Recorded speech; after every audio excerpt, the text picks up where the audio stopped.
Picture this. Someone presses a gun to your forehead right at your front gate. That's the feeling the Typhoon missile deployment gives when it rolls into the Philippines. A live, teeth-bared warning aimed straight at Beijing. That move alone rattled China last year. Beijing filed formal protests multiple times and even renewed them this February. But the plot twists fast. What started as a menacing presence suddenly got a turbocharged upgrade, literally. Frustrated by slow reloads, U.S. crews carried out field upgrades on the Typhoon launchers in-country, cutting the reload time in half. Once word got out, the whole balance flipped. For Manila, this was an instant confidence boost. The protector they invited in didn't just show up, it evolved on the spot, becoming faster and deadlier. The Philippines' posture hardened overnight. When Beijing protested again, Manila barely bothered to answer. In June, the defense minister made it plain. What happens on Philippine soil is about national defense, not China's business. Beijing's loud complaints faded into awkward silence. Here's the sharp irony. Every protest from Beijing seems to do the opposite of what it intends. The more Beijing objects, the more determined the Philippines gets. The louder the objections, the quicker U.S. forces upgrade their systems. What once looked like a static threat at the doorstep is no longer just sitting there. It's been sharpened in place. Originally, Beijing may have hoped to pull Manila into its orbit. Instead, the Philippines has doubled down with Washington. Armed with American tech and reassurance, Manila now pushes back openly. China finds itself boxed in, unable to strike without risking escalation, but also unwilling to back down from the diplomatic heat it faces. From Beijing's view, the scene is humiliating.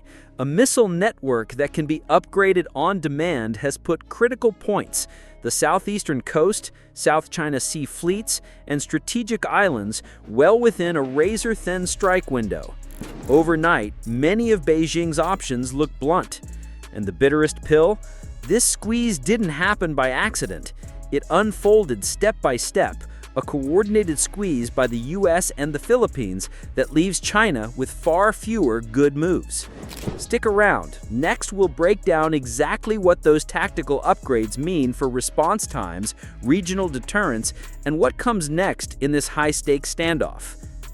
Step 1, they tell you it's temporary, just an exercise, they say, so you shrug and go about your day.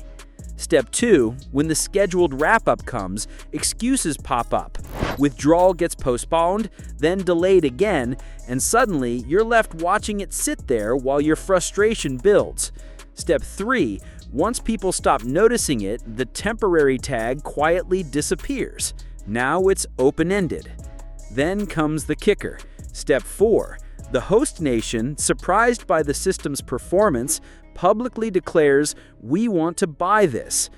Every stage is a slow nudge across red lines, each diplomatic protest barely a hiccup that only nudges the plan forward.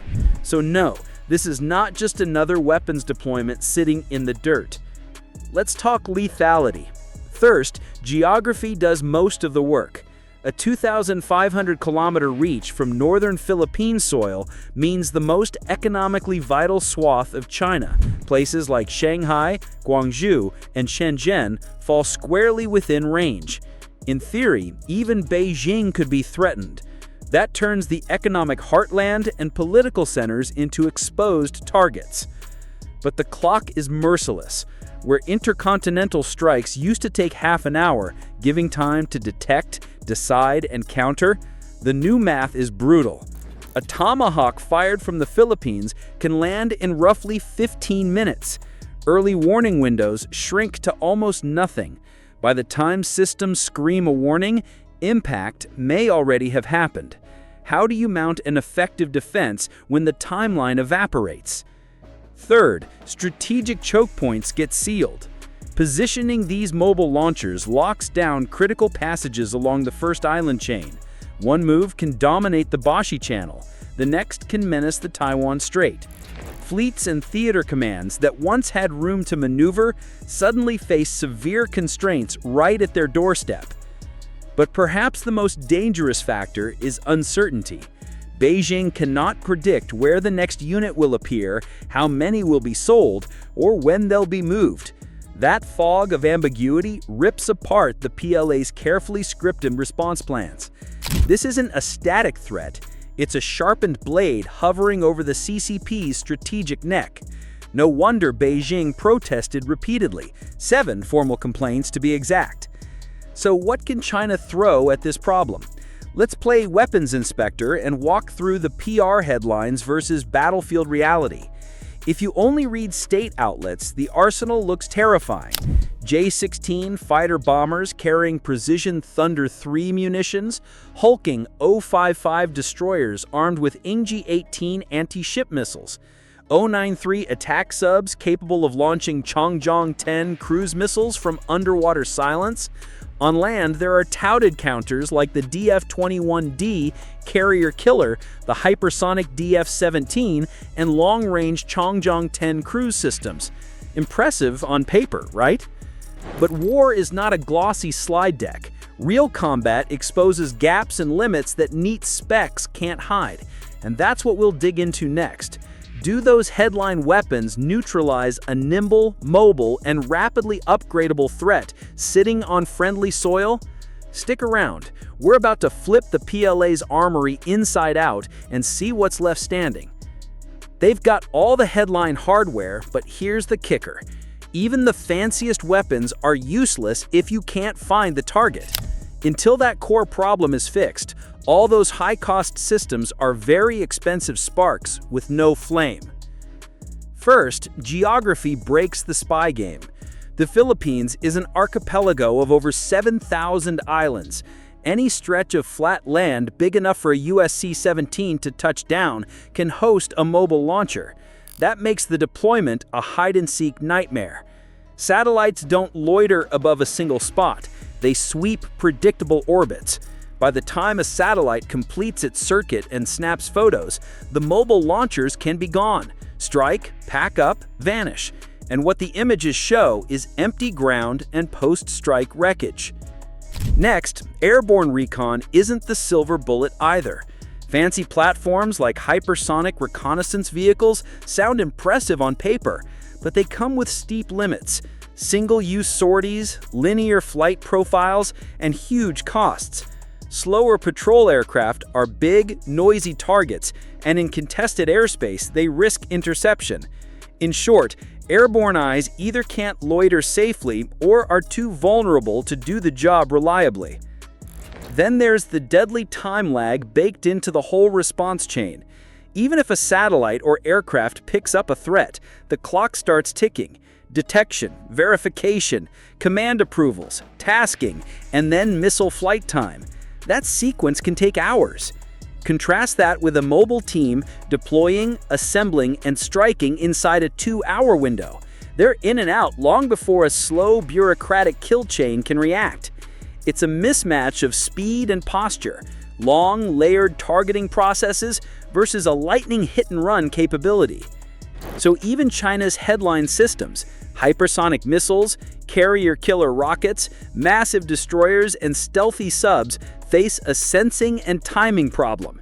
Hitting a point on a map is one thing. Finding a factory that's left town an hour earlier is another. And sure, Beijing has its answer on paper. The DF-100, Changtian 100, is said to be fast, long-range, and mobile, a tough competitor to Western cruise missiles. Reports claim it flies at several times the speed of a Tomahawk and can be truck-mounted for mobility. On specification sheets, it looks like a solution. But warfare is not a spec sheet contest. Performance on paper doesn't erase the real headache. If you can't reliably locate and track a dispersed mobile threat before it strikes and melts away, raw missile speed and range only matter so much. The problem that keeps commanders awake at night isn't which missile is faster, it's whether your sensors and decision systems can catch the moving target in time.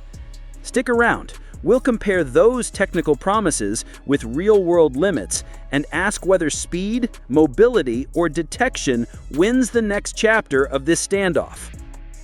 Here's the real killer detail. The Changtian 100's biggest weakness isn't its missile range, speed, or firepower. It's how it moves. The Typhoon system's deadliest trick isn't just its punch, it's that it can hitch a ride on the U.S. Air Force's C-17 Globemaster III. That means it can be flown to any of the Philippines' 7,000-plus islands, or even pop up at bases in Guam, Japan, or South Korea, all in a matter of hours. Its mobility radius isn't limited by roads, it's measured in thousands of kilometers of airspace. Now compare that to China's Changtian 100. It's stuck on a massive 10-wheeled truck, crawling along highways at a top speed of maybe 100 kilometers an hour. Moving it from one province to another can take the better part of a day, and that's assuming perfect road conditions.